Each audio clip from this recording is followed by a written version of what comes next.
Welcome to Game Changers live from Miami, Florida. My name is Sergio Tigera. I'm your host.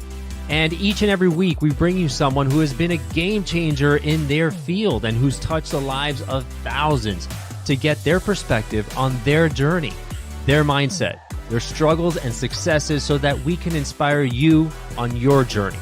So let's get started right now. And welcome to Game Changers live from our FIU studios in the College of Communications, Architecture, and the Arts. Thank you so much for joining us. You can catch us each and every week on your favorite podcast station, whether it's Apple Podcasts, Spotify, Google Podcasts, as well as social media, and also on Island TV, Mondays and Thursdays on Comcast. So thank you so much for subscribing. Your support means the world to us. We're now a top 2% podcast ranked globally by Listen Notes. And my guest today is none other than Mr. Dean Brian Schriner from the College of Communications, Architecture, and the Arts, where our beautiful studio is housed. So welcome, my friend. Thank you. You're obligated to interview me if you're here. It's absolutely a pleasure to have you, buddy. This partnership that we've developed has been very special, not only because it's helped Game Changers grow, but we've also been doing a lot with the college and helping them out as well with students and different connections that we've made here on the show. So it's a pleasure to have you, my friend. Thank you for that. No problem. No problem. So FIU, let's start here a minute. So FIU, I'm a two-time grad. FIU is a huge part of this community in South Florida. It's turning 50 this year. Just like me. Exactly, just like you, born at the same time. Around this. And the college that we're in is about 25 years old, right? The School of Architecture. Right, the School of Architecture. There you go. The college itself is a little bit younger, but yeah. All right, fantastic. So, give me some background on you. So you were born up north. You're not a native from South Florida, but you've been here quite a long time. So give me some of that background. I was born just north of Pittsburgh in a little town you may have heard of called Beaver Falls, Pennsylvania. Of course, Joe Namath and others. Yeah. Oh, is it? Yeah. Nice. Joe Namath. Did you ever meet him? Of course. Joe Namath went to Beaver Falls High School. I went to Blackhawk, which is a subsidiary of Beaver Falls High School. Oh, okay. But my grandmother. He lived next door to my grandparents. No, so my grandmother was his babysitter. You're kidding. That's right. And then he took my aunt to the prom. And his nephew, Frankie, was my center when I was the quarterback at Blackhawk. No kidding. Small town. Oh my gosh. That's my whole life. I can't imagine playing him in high school football or at any level. From there. Well, he's a little bit older than me. But his nieces and nephews are my age. Yeah. Wow, that's fantastic. Yeah. That's interesting. So I was born in Beaver Falls, a little town north of Pittsburgh. But anyone who's from that area, Western Pennsylvania, sort of identifies with Pittsburgh, and that stays with me. And I went to the University of Pittsburgh, and then didn't graduate from Pitt, but transferred from Pitt to the University of Miami. And So are you a Steelers fan? I am a Steelers. Uh-oh. There you go. I was blessed to be able to go to all of those games in the 70s and all the Super Bowls. Nice. I still go back and forth as much as I can to go to the games, still have season tickets. So you went, you grew up in Pittsburgh, and then you went to Pitt as well. What'd you get your degree in? Which one? Your undergrad. Your undergrad. Political science. Okay. Political science. And then from political science into communication, and I dabbled in Middle Eastern affairs and et cetera, et cetera, et cetera. Ended up with org psych. Wow. My background, yeah. Wow, fantastic. So then you came over to South Florida in the mid 80s. What was that like for you? Why? So you came down to UM. I came to UM to study. That's why I came to UM to study. And I thought I would be like most people on vacation for a couple of years at the U, which was then called Suntan U. Yeah, exactly. It was a different U at that time. Wow. I came down, and then I've been here ever since. I stayed, went to graduate school at the U, and then there was a position open at FIU. And they asked me if I wanted to fill in for a professor who wasn't able to finish the semester. Right. I started. The first question I asked is, where is FIU? Because I wasn't familiar with South Florida. And they gave me the directions to get to campus. Just head west. Pretty much. So you hit go to the Everglades. Go to the youth fair. I knew where the youth fair was. And then it turned out when I came here, the position was actually at the Biscayne Bay campus. So I started at FIU, but I came to the wrong campus. That works. Hey, it gets confusing sometimes. Yeah. So, so then you start off as a professor, and what is it that you liked? I mean, is that what you wanted to be? You want to be a professor? I wasn't really sure. Or you just kind of started dabbling? I wanted to be in government, and then I enjoyed teaching. And when I was at UM, I was assisting the debate coach, and I came to FIU to start a debate team. So I enjoyed that, but I still don't know exactly what I want to do. Right. Even today, I'm not 100% sure what I want to do. You're looking for your second career and seeing what happens after that. I'm open. Yeah. But FIU has been so generous to me. Right. South Florida as well.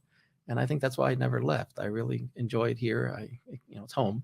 Yeah. FIU in particular is home. I started as an adjunct, part-time faculty member, and been blessed. And then you kept taking on different positions, different roles within the university, and then couldn't hold a job. Yeah. Couldn't hold a job. I love your humor. So, and then you get to, when do you become dean? 2009. All right. And what was that like when you were first asked to be dean? Did you feel like, yeah, I'm ready for this, or did you have a bit of imposter syndrome? Kind of saying, wait till they find out I'm not really sure what I'm doing. I still have imposter syndrome. So no, I wasn't ready for it. In fact, the founding dean, who's a good friend and still here, still on our faculty, had decided that he was going to step down. And the then provost, I was his associate dean of academic affairs. The then provost asked me if I would, he asked me for a meeting. So I went to the meeting sort of with the thought maybe they were going to let me go. Better start looking for a job. Yeah. And he asked me, would you be interested in serving as the interim dean? And I had, surprised, but I said, yeah, on a few conditions. And one of those conditions was that I would not be a candidate for the permanent dean. Oh, really? And he kind of laughed and he said, oh, I would never pick you as the permanent dean. I'm asking a vote of confidence there. So no, it was good. Yeah, it was good. So. But why wouldn't you want to be why didn't you want to be the dean? Well, I didn't know I was ready for that yet. Right. Yeah. And then I was interim for a couple of years and then realized that, yeah, I was ready. And more importantly, the folks, my colleagues,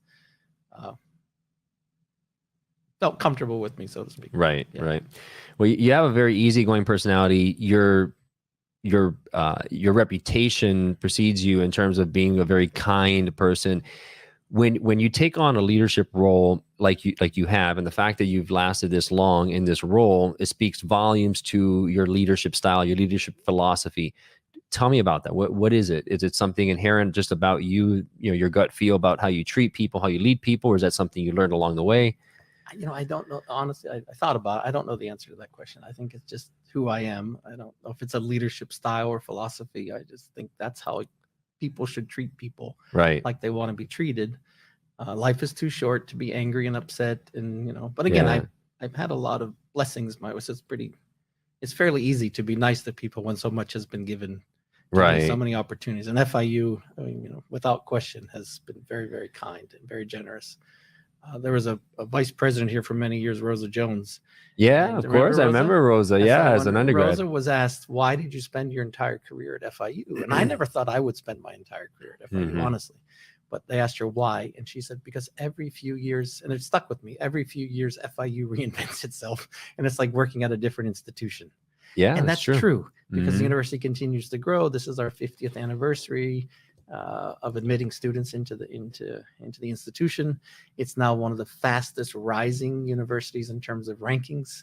Right. Several top 50 rankings, some top 10 rankings. Our School of Architecture is ranked 16th in U.S. public institutions, and the list goes on. But it's not about the ranking itself. Yeah. But while all of that has changed, its mission of serving the community has stayed the same. Right. I often call it access to excellence. So we're U.S. Fifth, I believe, in enrollment, fifth largest U.S. public institution. Right. And that's grown as a result of Miami and South Florida growing and being able to serve the needs of the community. But at the core of FIU has always been serving those who make up the institution. Right. Right. Yeah. My mom worked here for a number of years, for I think it was about 20 years or so. And one of the things she loved about it is like she felt like it kept her young because she was always hanging out with students and, and seeing the new change. going on. That they probably get younger every year. They get younger every year, right? We stay the same age, but they get younger. It's the opposite. But when you ask me about a philosophy, I don't think I really had a philosophy. I think I've grown up here. So the way the university has treated me or trained me or molded me or shaped me is who I am. And I think I reflect the institution as a whole. Right. Is that something like having a thick skin? Is that something that you develop over time that you kind of learn to handle? Because I think that's an important lesson for a lot of people in the sense that things are going to happen, right? Things are going to go sideways in your life and you're going to get down on yourself. And so, how do you get past that? Do you learn how to deal with adversity better over, what has been some of the kind of tricks in your trade or in your mind that has helped you? Again, I don't know if I have an answer. 100% works for what works for me has always been this idea that sometimes no is the best answer. It may be not what you want to hear sometimes, and the way I want to go is where I really want to go, and I can't get there. And then in hindsight, maybe it was better we didn't go there, or we went slower to get to where I wanted to go. So, I've always had that. And then again, there's so many other things you can. So if I wanted to do X and I can't do X, there's always Y. Or no means no, not yet. Right. So there'll be another opportunity. Sometimes it's timing. It's timing, and also understanding that you're not alone. So as a dean or president or anyone, people are dependent on you making good, wise, ethical choices. And sometimes no keeps you from doing something which may not be in everybody's best interest in the long run. So hindsight's always 20/20. Right. But try to keep that in mind. I think having creativity is probably one of the key attributes of success these days, not only for students, but in staff as well. We've also heard grit, and that, to define our students here over the years, because they're, they're hungry. What would you say if you see students these days? Is it still grit? Is it resilience? What's going to be the key for this generation to succeed? 50% of our students in our college are on Pell Grants, which means they're probably, in many cases, the first one in their family to go to college. So it's also about entrepreneurship and innovation, right? They're doing something different, and they have this expectation that if I go to college, something good will happen to me as a result of going to college. So there's that moral obligation, one could say, on the university, on the dean, to make sure that the confidence they placed in us is not misplaced, right? It's not just, okay, you got in, now, good things will happen. Just get your degree. And I know. Especially these days that a degree doesn't necessarily guarantee you anything, not necessarily. as it used to. And that's what our promise is to them. We'll give you a competitive advantage, right? Whether you graduate or you don't, the time you spend here will be time well spent. Right. So whether it's in the classroom, in the laboratory, in the studio, on a stage, being mentored by other faculty, the peers you meet, the activities, the maturity, the successes, the failure, all of that will make you a better person upon wherever you're headed. One of the things that I see affecting students and young people these days is that we're more connected than ever, but they're lonelier than ever, because even though they're connected, via their phones, the relationship capital and relationship equity, I think, is lacking, right? And their ability to be social, like we used to be in the past. I kind of want to say back in my day, but the advent of technology and then COVID and everything else. Do you find that students are a bit more lonely, perhaps, or the mindset issues? I haven't experienced that, honestly. Okay, I understand that could be a possibility, but I haven't experienced it. What I have experienced is they're exposed to much more information than ever before. So that could create also a sense of loneliness, because there's a lot of despair, because we have access to so much information. We know so much more than we did before. Right. And many of the problems seem insurmountable when you're not really sure where you fit in all of that. That could also create a sense of loneliness, not just the fact that they're not hanging out in small groups all the time. They're mediated communication, some sort of digital. Right. I think, but in my mind, it's more the fact that the instructor in a classroom is no longer the sole owner of knowledge. Right. What I know can be found any place online. Yeah. So it really is about what else you bring to the relationship between professor and student. and peer-to-peer as well. Yeah. They don't need to rely on each other so much to get information. There's so many ways of getting information. So I don't know if that answers your question. But I mean, that's interesting then, because it's about, because if you start thinking, okay, nowadays you can just get your degree online, you can get it, you don't have to step foot on a campus, right? So what's the differentiator? Why would you step foot on campus? Is to have those in-person experiences. And like you said, the teacher can't just teach the book. What's the added value? Like, what are you bringing that they can't learn out there? For some learners, a completely online digital experience, and the way that online degree is structured, there is some interaction, but it's not the same experience of being on a campus. So if you have the opportunity to be on the campus and your life circumstances permit it, I would encourage it. Yeah. I think you get more out of your college experience. However, in a community that's about access, a university that's about access and adult learners, sometimes you don't have the luxury, so to speak, of spending all your time on campus. You have a family, you're trying to work, you're upscaling your skill sets, you need to work, you have other obligations. So also offering a multitude of pathways to be able to get to the goal. And the experience will be different, but you earn the credential, but you may not have the other intangibles that go along with that credential. Right. And I guess it depends on where you are in your life and what you feel you need to get that competitive advantage upon graduation. So 20 years ago, we look at what it is, what it's like to be a student today, and what the education system looks like today. It's vastly different. I mean, there's obviously a lot more complications. What is the future of education in general, right? And at FIU 20 years from now, what is it going to look like? And I think 20 years ago, the jobs that are in demand now obviously didn't even exist back then. Correct. And so, how is that dynamic going to change as technology continues to accelerate? There's, new jobs that we haven't even thought about yet.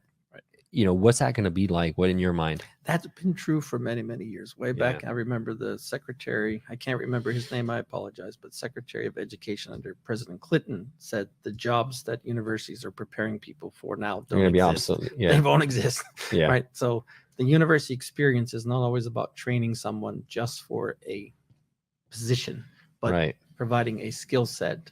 And again, I've used the term a few times, competitive advantage. So you have more opportunities with that experience and credential. Where higher education, it has to continue to evolve. Higher education today is very different than it was in many ways than it was several years ago. What hasn't changed is the 120 credit structure. Like it takes 4 years and accumulation of credits. I hope that changes over time. I don't know if it still serves us well as a country to have this number 120 credits to get. And what would that alternative be? Right? It'd be like, I don't know, but you see more badging, you see more upscaling, right? You see, but I think there's a value of that long experience, but then there's also a value of some shorter experiences with more intense training. And we still have the same 3 credits for most classes over 13 weeks. So as the world changes, I hope education will continue to look at different ways of providing that experience, as well as disseminating that information to students. And it'll I mean, COVID changed a lot in terms of Zoom and delivering content remotely. I don't know if it was the best way of delivering the content all the time, but it was the only way that was available at the moment. But it shouldn't just be because it was convenient. Therefore, let's keep doing it, because we should be measured on the outcomes, not on the process per se. So micro learning has been now proven to be a very effective way to get content to stick, because a lot of times, we attend these 2-day conferences or, the full day trainings, and we're drinking out of a fire hose, and how much of it actually sticks and how much do we actually apply? Do you see that being more prevalent these days in terms of a more effective way to educate, and, saying, 10 minutes a day for 30 days versus, a class Monday and Wednesday and Friday? I don't know. Again, I don't know, but I think for certain learners, providing a variety of ways of delivering the content can only be beneficial. Right. As opposed to giving them options the traditional way. Sure. So I don't know if there's been enough research to see if it's better. It may be better because it's quicker and easier, but I don't know if it's better in the long run. Right. I don't know that. But my point was we're still delivering this innovative curriculum in the same model that of credits. Yeah. That we 200 years ago. We're still doing it that way. So I don't know how innovative it is, to be honest with you. Yeah. So you guys have done some really interesting things in the iStar lab. So tell me about that and tell the viewers what that's about. Yeah. Through the generosity of Mr. Lee Kaplan, we created the Lee Kaplan Immersive Studio for Altered Reality, or iStar. And essentially it's a facility. Now we have three. We have one on the Biscayne Bay campus. Which is 151st and Biscayne Boulevard. Yeah. We have one here on this Modesta Medique campus, which is in our library. Right. And we have one in Wynwood. We have a facility in Wynwood, again, through the generosity of Moish Manna. It's called CARTA Manna Wynwood. Nice. So these facilities, iStar facilities, enable our students and faculty to engage with immersive and emerging technologies in support of creativity, storytelling, but you can make digital humans there. So we have volumetric capture studios. So you walk into the studio and within seconds, there's a digital image of you created that can be put in any environment. And it's a 360 image. So 360 top. Yeah. So if you haven't seen this, I guess we'll put some overlays so you can see what this looks like in the studio, because it's pretty impressive. But if you're just listening, it's essentially you have cameras just 360 all the way around. You kind of think of the Matrix kind of style, right? But also on top and the bottom. And that's great for also selling products, right? Or kind of showing objects and different types of things. Real estate, movie making. It's great for training. They've used it in the military. They use it in medical to train for surgery. Go into a burning building. You can recreate the building and there's less risk. Yeah. Our robotics lab uses it to teach how to operate robots in a 3D digital environment. So yeah, the applications are endless. Wow. But the technology is sort of just starting. So it's about, engaging with this immersive emerging technology. And in our disciplines within CARTA, College of Communication, Architecture, and the Arts, it fits perfectly. Sure. And that's why Mr. Kaplan felt comfortable investing in us. And then you also, on the journalism side, you have a lot of, partnerships with NBC, with Telemundo, I believe, or Univision, and they're getting a lot of great experience, real world experience there as well, right? What fits our mission. So the college's ecosystem that we try to create is, again, as I mentioned, if you're going to have confidence in us, and you don't need a degree in many cases to do what you aspire to do in music, in theater, in architecture, you do. But in journalism, you don't, right? In communication, you don't necessarily. So if you're going to invest in the time to get that skill set or enhance your skill set, we want to make sure you come out on the other end further ahead. Right. In order to do that, we partner with industry a lot to inform our curriculum, but also create the curriculum. So our students spend time at Univision with something called the STEP program. They created it, Univision created it, but the student to employment program there embedded in Univision. NBCU created the NBCU Academy. They invest in our students and their education. And we have those throughout all the disciplines within the School of Architecture. We have the integrated pathway to architectural licensing, where the students spend a semester or two embedded in an architectural firm where they can earn credits in support of getting their license, which you used to have to wait until you graduated to get the internship credits to get licensed. Now we started it so you can get the internship credits while you're getting your education. So it shaves a couple years off of their licensing process. Wow, that's powerful. So there's a tremendous amount of resources here for students, which is, makes me very proud as an alum and being part of this, this College of Communications here. So my friend, thank you so much for being on. Hey, wait, let's go. I know you gotta go. We can keep going, but I know your time is limited. So, guys, thank you so much for joining us. If you found this information helpful, powerful, make sure you share it with somebody who needs to hear it, because you can be a game changer not only in your life, but in the lives of others. And make sure to hit subscribe and hit that bell icon so you don't miss an episode. My friend, thank you so much for being on. Thank you. Game Changers. Thank you. All right, guys, we'll see you next week. If you loved what you heard in today's episode of Game Changers, please subscribe and rate us. The lessons and the stories in these podcasts are immensely valuable, so I invite you to share them with a friend who needs to hear it. You may end up being the game changer in their lives.